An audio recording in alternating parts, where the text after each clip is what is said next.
I'm Allan Kogan. Join me as I share samples of whiskey with my guests and get to know them better. Welcome to the Kogan Conversation.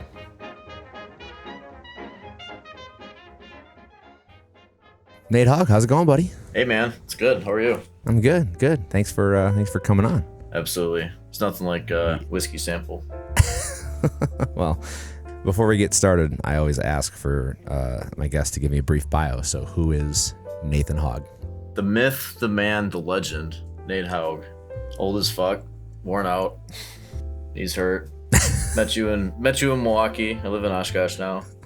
Good old Wisconsin. And you're a father now too. How's that? How's that change your life? Oh God, changes everything, man.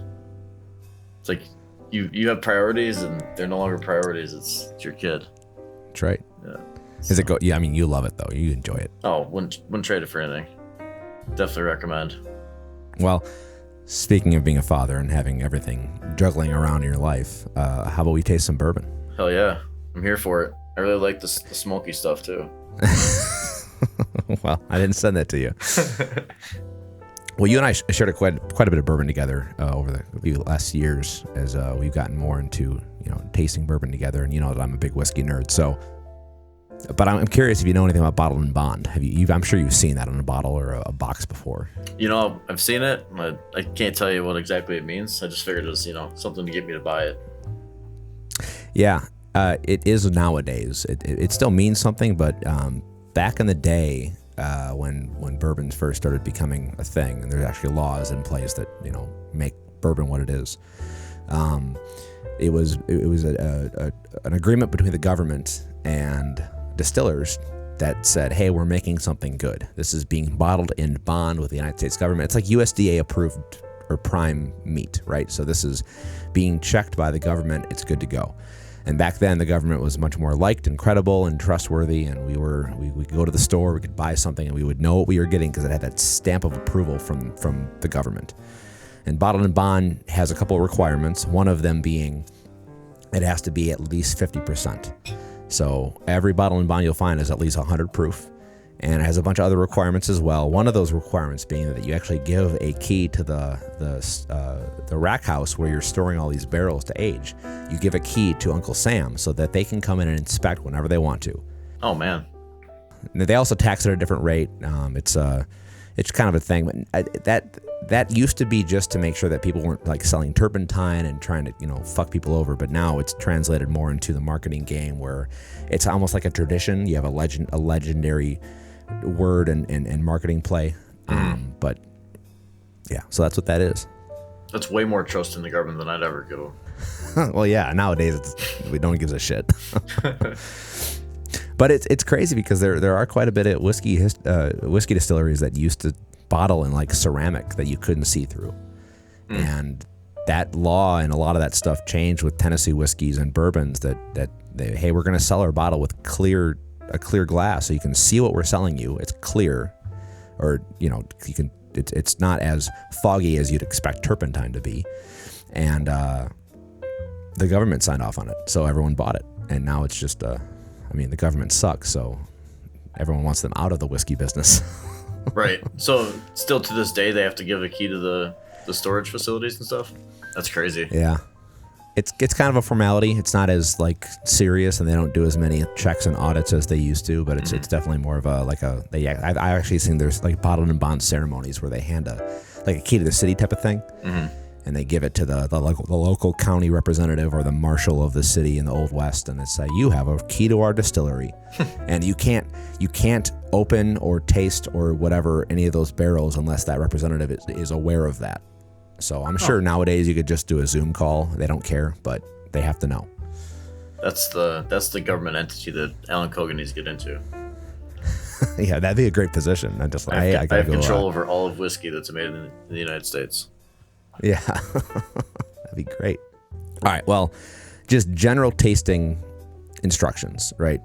You've probably done this with me before, but just when you take that first sip, especially your first sample, it's going to burn a little bit. It's a higher proof So be prepared for that. But once you take that second sip, that's where you get all the flavors and the aromas. And never sniff a glass like you're sticking your nose in it, just a huffing paint. You just want just a little waft and keeping your mouth open, let those vapors go through. They're just little tiny tricks that help you taste and sample whiskey better.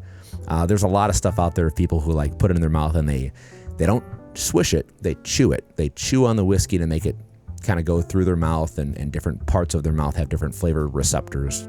Some of it's bullshit. I mean, I'm sure you've seen the videos of wine sommeliers getting duped by cheap wine. Oh, it's a wonderful wine. Yeah, I got it for $5 at Aldi's. Yeah. So we're gonna start with this one. Heaven Hill. It's a 7-year bonded bourbon. It's a classic Kentucky bourbon. Pays tribute to the earliest days of Heaven Hill's history, and it came out in 1939 when they had their first Bottled-in-Bond bottle. The Heaven Hill brand became quickly one of the number one selling Kentucky bourbons. Still crafted the same way. The distillery still stands. I think it's one of the largest distilleries in Kentucky. I think Jim Beam might have taken over for the most sales. But Heaven Hill is one of the largest and owns a bunch of other sub-brands. So Evan Williams, which you toured with me, Old Fitzgerald, they're owned now by Heaven Hill. It's kind of a big conglomerate. This 7-year bourbon is one of my favorites. It's kind of a mellow example. You take a bonded bourbon and you have a much more mellowed, aged bourbon to it, bourbon that doesn't have as much burn to it because it's been aged. A lot of bonded bourbons are only like 4 years. The ones that we'll sample afterwards are a little bit higher in hotness, I like to say. But this one's a little bit more exclusive to find. They only release it once in a while, and it's around $50 if you can find it. But it's a good bottle. I found it on accident, and I'm like, oh, I need that on my shelf because it's delicious. So, but yeah, man, cheers. Cheers. Enjoy it. Yeah, it's delicious. It's it has the burn, like you said. It has that sweetness I really like out of a bourbon. Yeah, definitely something I'll put on my shelf eventually. To me, this is like it's a very classic bourbon with like vanilla and caramel notes, but it's got a lot of spice to it too. It's like a rye bread or baking spices. It's also a lot stickier, so the sweetness, I think, is actually more accented by the age. You get a lot of the wood caramels and wood sugars more in the 7-year aging process. It's a little overpowering with barrel taste to me. It tastes a little wooded, a lot of wood tannins, but I don't know, it's good. It's one of their trademark 7-year bonded bourbons. But yeah, I didn't get as much wood out of it as something like a Johnny Walker or something like that. But yeah, I get the wood out of it now you say it. What's gonna be cool is when we kind of taste these back to back, you'll see how different they are. Especially because they're all bourbons. To me, a lot of bourbons are very simplistic in their flavor profile. Caramel, vanilla, toffee. But it's bourbon, so I drink it. Right. something different from pouring off the Scotch shelf. Right. And I could have sent you the smokiest scotches and you would loved it.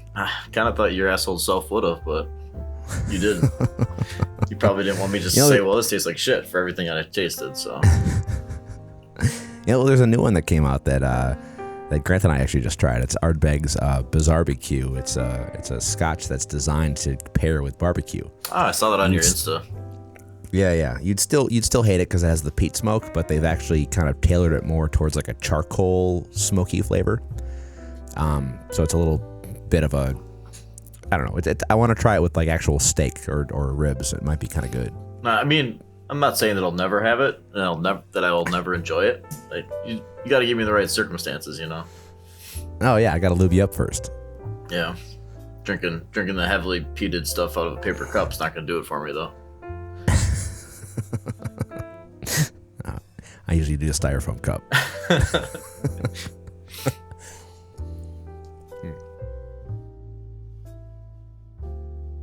Nathan Haug. How do you pronounce it? Because I know it's Haug, but we all call you Haug. Yeah, it's Haug. I think it's just I don't really correct a lot of people, and it's not that big of a deal to me. So yeah, Haug, whatever. I'm gonna call you Haug. That works. Or Nate. Sure. Just don't call me late for dinner because I eat a lot. When you were a kid, what did you want to be when you grew up? Fuck, I didn't think I'd make it this far, honestly. Nah, so growing up, I early on, I definitely want to go in the army and kind of follow my dad. My dad was in the infantry. My mom was a medic, so they were both army. And then I actually didn't go in the army. I went in the Air Force instead. I don't know. I never really had any ambitions to be like a doctor or anything like that. I liked playing with computers. I liked doing like CAD programming. So I knew I was either going to like IT or like do sort of like CAD engineering after the Air Force. But I went the IT route. Okay. You're in IT now? I'm in IT now. I'm a SQL developer for a company out of Atlanta. Yeah, I know you were in the Air Force for a brief time, and tell me a little bit more about that, because I know we talk about it quite a bit, and especially me now serving in the Army. I've heard you talk quite fondly of some time that you were there. So I mean, what drew you to serve? Why'd you want to do that? Because it got me the hell out of Wisconsin. You're pretty familiar with that one, right? Yeah, it's just the military just kind of drew me in, just because rank and file and just kind of the drill and ceremony and stuff like that. And then you talk to the recruiter and they'll sell you on like you're gonna learn a career which will carry you into retirement, and it'll be great. And then you get there and it's like, well, this isn't what you told me it was, so that's cool. I get that. No, but I had a blast, man. I was power production in the Air Force, so I ran generators for backup and primary power. We did barriers, so like the aircraft arresting systems, like you see on the Navy ships. We just did that for like a backup to catch our jets if they had like a in-flight emergency, like a brake failure or hydraulics or something like that. Sure. And then we did some light carts every once in a while too, so just kind of like small engine kind of work. Nice. I did 3 years in Germany, which was the best fucking assignment I've ever had. And then I did a year in New Mexico, which is the worst fucking place to go after you've been in Germany. So. We're in Mexico. Not Mexico, New Mexico. Oh, New Mexico. Okay. Yeah. Holloman Air Force Base, which is just outside of Alamogordo, kind of by Las Cruces. Yep. El Paso area. It's like an hour from El Paso. Do you miss it? Sometimes. I miss the people. I miss the purpose. I don't miss the bullshit. So I guess they're take it or leave it. Yeah, I get that.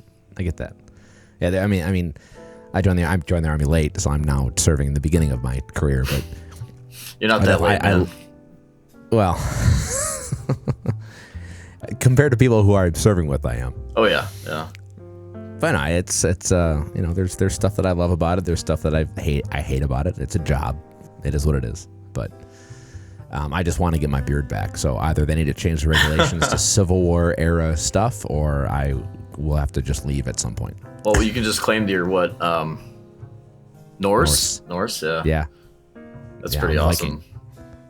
I might. I think I have to have a track record of the fact that you're actually practicing. It can't be that hard to do. Yeah. We'll see. I'll look into it. But it's worth the beard, I think. Yeah. The disrespect from others. If money wasn't a barrier or a concern, if there was no obstruction to doing what you wanted to do or what you loved, how would you spend your time? What would you do? So I currently use the VA for like my healthcare. And I know a lot of people that have done a lot more than I have. I would definitely get into like some more volunteer opportunities. Like I win the Mega Millions tonight, and I'm calling and quitting tomorrow. I'm done. Like I do it for the money and not for the purpose or the satisfaction of what I do. So I would definitely get into like volunteering and working with PTSD and try to do as much as I could to reform the VA system. And if I can throw money at anything, that's probably where I'd start.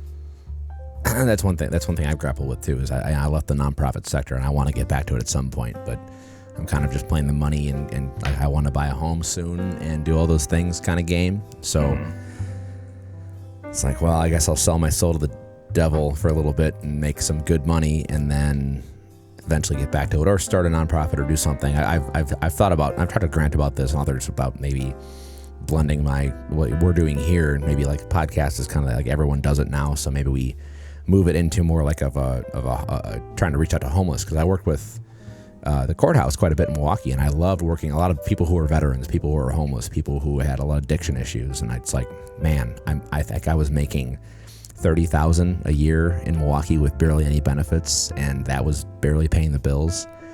And it was great work. It was fulfilling. I loved going to work. I love working with people, but I had to pay my own life and get my life off the ground. And it sucks, but I love that kind of stuff. So yeah, the VA would be on my top too.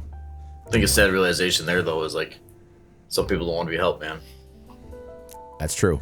That's why we drink. Well, that's the thing, is I can't do a whiskey podcast if I'm having veterans on with drinking issues.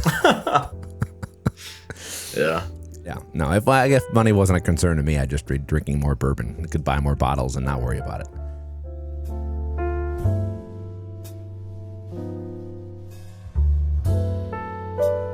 Next up for tasting, this is, I know you'll love this one, and it actually fits because it's my nickname for you. Doesn't say old fucker on it. And it's close enough. Old Granddad, owned by Basil Hayden, and there was a distiller, his name was Basil Hayden. He made Old Granddad. Jim Beam eventually bought them up, and now Jim Beam makes all the Basil Haydens, the Knob Creeks, the Old Granddads, etc. But this is a classic high rye bourbon. I'll talk about what that means, but it's a little bit of context. So Basil Hayden Sr., way back in the day, he was known as Old Granddad to hit the generations after him. He made a bourbon that was unique and had never been seen in the scene before. Most bourbons are just corn and some other, grains just to supplement the corn. Usually are high in corn, like 80% corn, but they're required to be 51% corn by law. So corn is cheap, right? You can get rye, add that into your bourbon, you have a high rye bourbon. So it tastes more like a rye, but it still is a bourbon because of the mash bill makeup. A lot of high ryes are around 30 to 40%, plus that 51% corn, and it gets a very, like a spicy note, and almost tastes like a spiced pepper, right? A lot of people mistaken that spiciness for heat on the whiskey. So it's already high proof, right? But you have that spice on your tongue, and you think, it's just alcohol, right? You don't kind of take a step back and understand that that's just pepper. That's actually the note in the whiskey. A lot of ryes are that way. People are kind of offended by how spicy it seems to be. It's not the alcohol content; it's the spice. But Old Granddad was named by his grandson, Colonel R.B. Hayden, who started the distillery later in his life with his granddad's recipe, made Old Granddad as a cheaper alternative to a bunch of other whiskeys that were out there. It was first bottled in 1882, and nothing's changed about it. Jim Beam to this day still uses the same process and the same recipe that they did back then. Now, Old Granddad has three offerings, and there's the 80 proof, the 100 proof, which is what we have right now, the bonded, and the 114 proof, which is great in a cocktail. I like higher proof stuff in a cocktail because it gets cut down by a lot of other flavors and shit. But so what we have is a $100 proof bonded version. It's one of my go-to bottles. It's cheap. It's roughly $20 to $30 on the bottom shelf, and I love the fact that this is the bourbon of all bourbons that disproves that the price does not affect the quality. It has a very simplistic label. It's on the bottom shelf. It has a twist-off cap. It doesn't even have some of them have a cork, but some have a twist-off cap. And you think, that's just cheap, bourbon on the bottom shelf. No, this is great. This is actually good quality bourbon. It's just made in a way that's cheaper than a lot of the high upper brands that you spend a lot of money in marketing and fancy bottle shapes.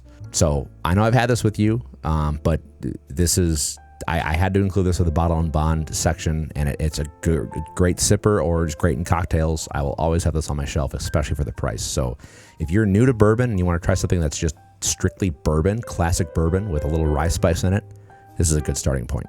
Outstanding. I'm looking forward to this one. I've had this, and it's pretty phenomenal. Yeah, I can see where people think that the peppery taste is it brings out the alcohol a little bit, but it's I like it. It's a good thing for me. It's very different. I think this is the first time I've had this next to the Heaven Hill, like a very different bourbon recipe. And it is very different. See, this is why I like doing this, because like bourbon. Bourbon isn't my go-to. I like bourbon, but I like Scotch more because they're all complex in different ways. Yeah. Doing bourbons side by side, you get more out of each bourbon, because it's like, to me, this is just bourbon, and then I try it next to something else, and it's like, oh, this is different. Yeah, I think it's not as sweet of a bourbon as I would think of, when I reach for bourbon, but like you said, this is going to be a high rye, so it's going to be a little bit more spicy than sweet. It's got a lot of like smoky oak, and it's got that vanilla, the classic vanilla and caramel. And this one actually sticks a little bit on the mouth. It sticks on my teeth a little bit, but it's not as sweet. Oh, it's so good though. I love Old Grandad. I will swear by a $20 bottle of Old Grandad over hundreds of dollars of great bourbons. I swear to God. Yeah. I've had some bourbon that was much more than this, that I would take this one over it. Yeah. It's a testament. Have you had the 114? I'm sure you've seen it. Haven't bought it. It just feels like something that would just punch me in the face. It goes for around 30 to 35 ish, depending on where you get it, but it's pretty good. It's worth trying. It's the same flavor. It's just a little more of a punch in the mouth with the alcohol. I mean, I put it in a cocktail. That's what I do with. Yeah. It's a good bourbon old fashioned. There you go. Probably a little cheaper than getting a bottle bullet for the old fashions. Since we're trying Old Grandad. Oh boy. Since we're trying Old Grandad, what's something about younger generations that just piss you off? Oh fuck, man.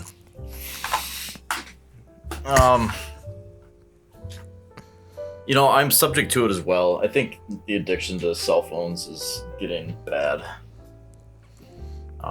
I spend a lot of time on my phone as well, so it's not just that generation, but it's predominantly kind of showing up because they've been born into it. And then, if I have to pick something else, it's definitely the way that they talk. It's a whole new language, man. I get it. No cap. No cap and sus and bussin'. Bruh. Yeah. Like bro was pretty big when I was coming up. But it's just bruh. I don't know. With me being in the Army now and having joined as an older lieutenant and commissioning a little later, there's still people who are around my age and a little older, but the majority of them are fresh out of college. Mm-hmm. And it's my only real time I've actually had to spend with a lot of people younger than me. Even at basic, there were a lot of some 17-year-olds who were there with me, and I was 27. I mean, it had to be one of the most unique challenges. It was dealing with them and how to problem solve and work together as a team, because some of them are just, they don't know any better, and they're idiots. So it's like, man, I don't know. It's some of the respect, just the maturity is slower. The respect to higher people, not just in rank for military, but just in general, to elders, to people who you don't know. Please and thank you. I don't know. I was raised different. I mean, I didn't have it, man. I didn't find the manners and the discipline until I got to basic training, and the guys coming from so I went to basic training in 2006. So the guys that were part of the invasion of Afghanistan originally, Iraq and Afghanistan. Those were the guys that were my drill sergeants, and they were definitely there to train people to replace them downrange. That was their mission, and they're just starting to get the first taste of PTSD. And, different. Every generation has it. Shell shock. I don't know what they called it in World War II or anything like that, but those staff sergeants and tech sergeants, they're definitely fresh from Iraq and Afghanistan, trying to teach the next generation, and they did a pretty good job of it. That's one of my concerns about this stuff right now, not just military, but just in general, culture wise. I feel like, and maybe it's just me, but a lot of people just like to learn the hard way, and maybe it's good that I think people have to learn the hard. Some people have to learn the hard way. People like my personality, Was the Beastie Boys. It says, "Fuck you, I'm not gonna do what you told me." So I think that's right. I think people have to learn the hard way sometimes, but it sucks. I mean, it's a classic quote that hard times make soft men make hard times. And it's just, or whatever it is. And it's just a cycle too.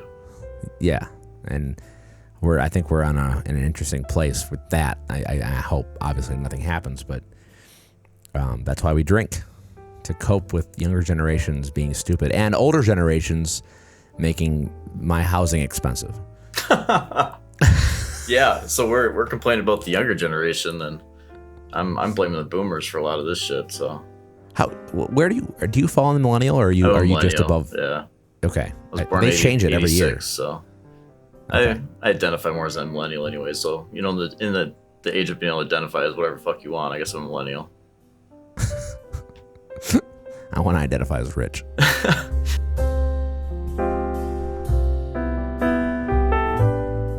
The next one, I hope, is one I can bring you to in North Carolina one day. It's Fisher's Bottled-in-Bond, CB Fisher's, and it's I'm actually going to read the back of the bottle because it's a fun little anecdote. But they're made at Fainting Goat Spirits in Greensboro, North Carolina. And I've been there quite a bit. They have a cool little distillery. They have a cool little story, little craft distillery. They finally released their Bottled-in-Bond Bourbon. They've been making American whiskey and rye whiskey for the last few years, but they finally released this. And they actually have one that I haven't gotten a hold of yet. It's a bourbon that's aged in maple syrup barrels. So it has that sweetness on it. I'm like, oh, I need that. I need that in my life. This is what they have in the back of the bottle about CB Fisher. So, C.B. Fisher led men to battle, gambled his life savings on a gold mine, turned swampland into playgrounds, and left a mark everywhere he went. As a result, streets, neighborhoods, and city parks bear his name. The legend of his adventures gathered strangers together. Strangers became friends, friends became family, and for that, we created our whiskey in his honor. Our grained glass Bottled-in-Bond Bourbon is handcrafted from North Carolina corn and aged in new American white oak barrels. Once matured, our barrels are hand-selected by our master distiller, marrying notes of toasted pecans, ripe Honeycrisp apples, brown butter, and warm fall mulling spices. Our Bottled-in-Bond Bourbon hopes to bring you together over your own tall tales and cocktails. History made by hand by people who give a damn. Outstanding. I'll let you be the judge of the flavors and profiles, but this has won quite a bit of awards in its first couple of years. I think it started, I'm trying to remember when it started. I think it came out right before the pandemic. I have one of the first batches they made, and this is the last few little pours that we have. I have one more pour in the bottle, but yeah, it's great. And it's a little small, cozy distillery that has an incredible tour and tasting experience, very personable. And like I said, they make American rye and whiskey and American whiskey and rye. They also have gin and vodka. And I'll tell you what, I'm not a big gin person, but I love their gin. A lot of craft. Is this the gin your wife is absolutely just over the moon about? Yes, Anna loves it. It's emulsion. It's only available in North Carolina and one bar in Chicago. Fucking figure that out. But it's great. It's a really good gin, and a lot of craft distilleries make, obviously whiskey is their primary, but then they dabble in vodka and gin because they're just so easy to make, and they can sell it. So unfortunately, their distribution is limited to North Carolina for their whiskey, and they've earned a lot of attention in the recent years, a lot of accolades. So I'm sure they might ramp up their distro eventually. A lot of these small places tend to just stick closer, especially with the first 10 years they're in operations. It's expensive to do it, but you could probably find it online, probably for a premium with shipping too somewhere. But it's probably one of the most unique bourbons I've ever had, and especially next to these. I haven't tried it yet, but I bet it's pretty different. So, cheers, buddy. Cheers. I'm looking forward to this one. Ooh.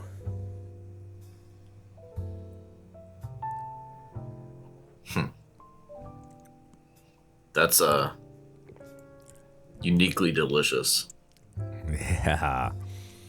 So when we toured, I think it was Evan Williams, they had one that was very unique, and this kind of reminds me of that. I'm sorry, I don't remember what it was. Do you know what I'm talking about? Was it the Was it the Square Six? Yeah. Yeah, that was like their experimental, whatever. Yeah, it's just like oaky. Just has a lot going on. It has the sweetness that I almost require for me to really, really enjoy a whiskey. I have a sweet tooth. I don't really. I gravitate towards sweetness, I guess. Yeah, I get what I got a lot of on this is the corn. Yep. So I don't know the makeup of this whiskey, but I'm assuming it's a high in corn, probably in the 80 percentile of corn. Part of the Bottled-in-Bond requirement is aged 4 years. I don't know. It's very different. It's very sweet. Mm-hmm. I love this. That's probably why this is. Well, I won't ruin the suspense of when we rate them. So I'll wait.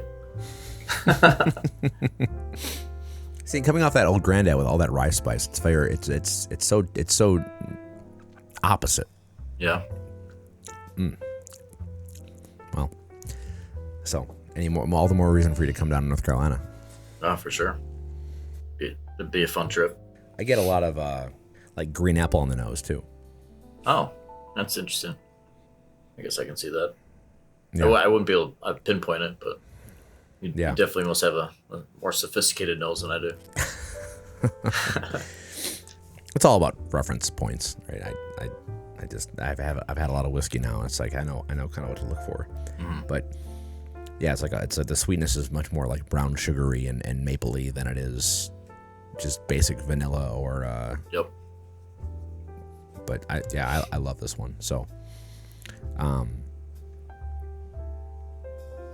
Yeah, that corn. That's definitely why this brings me back to that Square Six you were talking about. That it's just like, man, this is just so much different than any other whiskey we've sampled this entire weekend. Yeah. And I kind of kicked myself for not buying a bottle of it, but oh well.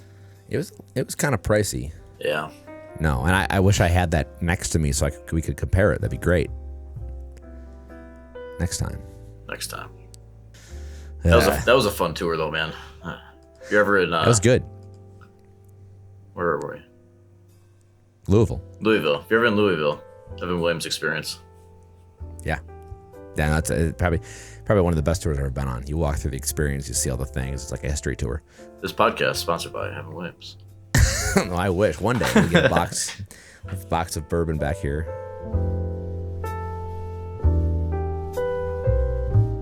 If you were president for 24 hours in our current structure, what would you do? As president, I will finish building the wall. Oh my God. No. Man, I only get 24 hours though. That's the tough part. Because we could start talking about like government waste and spending like that, and shit that would affect my taxes. Because I'm already upset about the taxes I pay because I'm old like that. But I couldn't get that done in 24 hours. I'd have to do all the stuff I'm curious about. Right. Declassifying a lot of shit. Just kind of figuring out what's actually out there. Mm-hmm. In every aspect, what have we proven is out there? What kind of secret projects do we have? Yeah. Can't tell me we're not trying to keep up with like space shit, right? Right. Because that's the next frontier. That's why we have Space Force. Right. So. See, so far, I mean, all the answers I've gotten so far have been interesting. Grant has kind of been my favorite. He just wanted to be Kevin McAllister going through the house because his parents are gone. Just go different countries, call different people, tell LeBron James to go fuck himself. And like you're the president. You have contacts. You could just call a press conference and have fun. Yeah, because sitting president has the most power in like foreign affairs. So I think I'd go for a lot of fun rides in a lot of different jets. There you go. So when I was in the Air Force, they would do incentive rides. So if the base commander got wind of anything happening that was above and beyond, which was never me. I was never above and beyond. I was just plain. I was just it meets expectations. They would get like a an incentive flight where you get to go up in an F-16. And they always had the video, and these guys always passed out because the first time that you experience negative G's, you don't stand a chance. So yeah, I would definitely see how many times I could go up in a plane in 24 hours. So let's rank these. I guess just give me your general thoughts and distillation. Walk me through what you thought of each one, and how do you rank them? What's your number one? Well, starting at the bottom, I think. So I got to think about this a little bit for my number one. Sorry, Allan, I got to put Granddad at the bottom. Ooh. Yeah. It's good. It's good. It's something I would sit there and drink with you all night and have a good conversation. But it's out of these three, it's the one that I like a lot, but the least a lot, Man, I gotta saved a little bit just for this purpose. That's why I gave you so much. No, you just wanted to see me drunk. Man. That Heaven Hill is just okay. I think Fisher's is gonna be my number one, just because I like the uniqueness of it. I like the high corn. I like the unique notes that it has.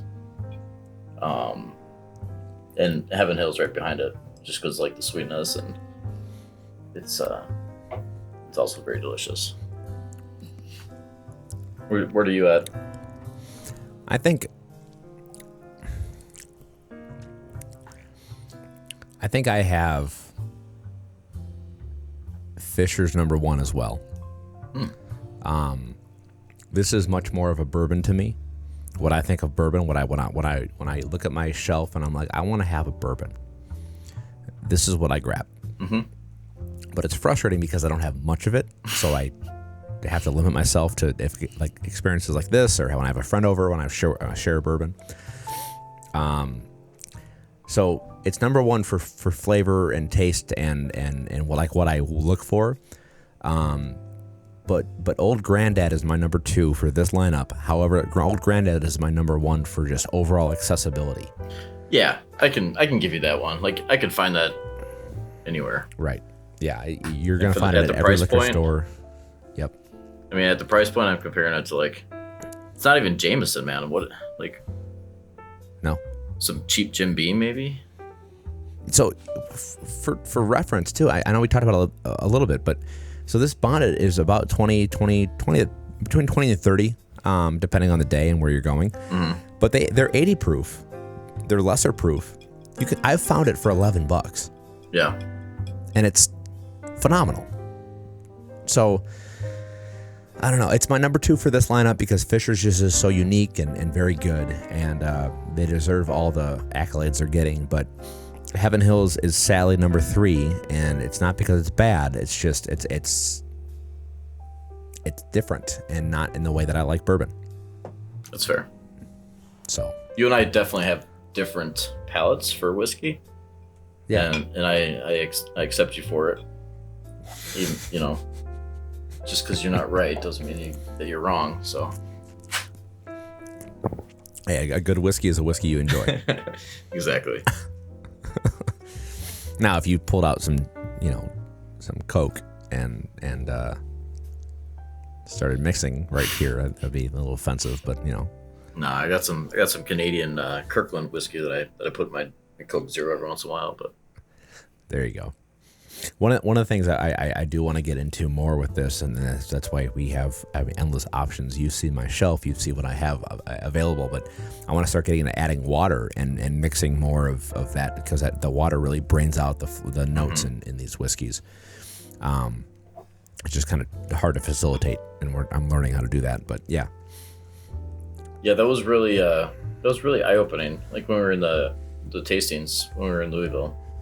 Then we had the dropper with the water, and the guy said it's not really for it's not watering it down. It's not to take the bite off it. It literally changes the flavor with just a couple drops of water. Right. And that was really interesting to me. The difference that it actually made. Right. Yeah, I do it all the time. I have a little droplet that I just up, and it changes everything. I mean, Scotch too.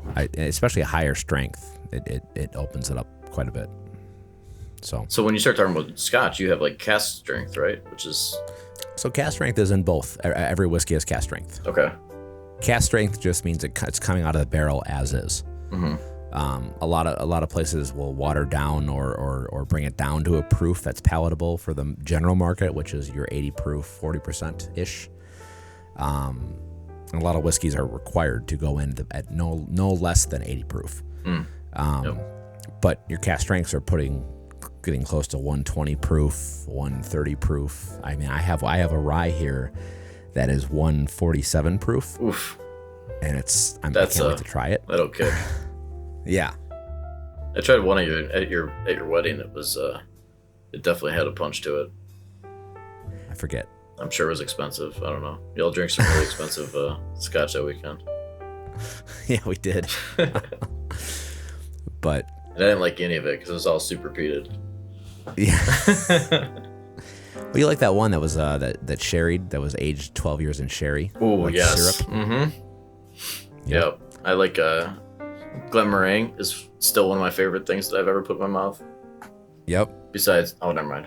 Oh. We so I still have a couple pours of that 12-year Edgeador and sherried, and I have lots of Glenmorangie, so that's what this is for. That was the first bottle of Scotch that you ever bought me. It's a bottle of Glenmorangie. That's right.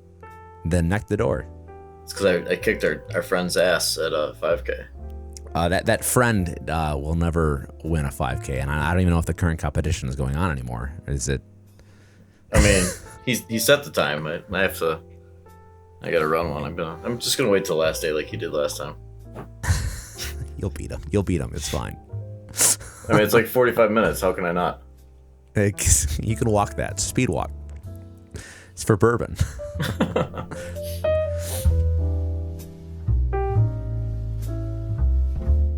My last question for my guest will always be reserved for my good friend, the late, great James Lipton. If heaven exists, what would you like to hear God say when you arrive at the pearly gates? What do I want God to say? I mean, my first question would be, are you sure? Because, like, I'd want him to tell me where the hookers and blow are. Because that's definitely where we need to start. Because, like we talked about, health is no longer an issue, right? So yeah, it's heaven. Tell me where all the party favors are. The bowling alley, so we can see Allan kick some ball returns. Oh my God. I never kicked a ball return. I only hit it with my hand. It's even worse, man. Just keeping it honest. That's a good question, though. I don't know. I just want to, I did enough. I took care of my family. Henry would be all right. That's all I really care at this point. See, being a father changed you in a good way. Yeah. My wife keeps reminding me of that. Fatherhood changes people. That's why I have a dog. Yeah. And a cat. Yeah. All right. Well, I won't keep you, but I appreciate you coming on, man. I appreciate you doing this. My pleasure. Thanks for having me. Yeah. I hope you enjoyed the bourbon. Absolutely. I've always liked the samplings that you've given me, whether it be good or bad. Well, the next one will be all just peat, and it'll just be you just grossed out. I'm here for it. Let's do it. I'll tell you what I really think of it. Perfect. Well, cheers, brother. Thanks. Appreciate it. Roast. Thanks.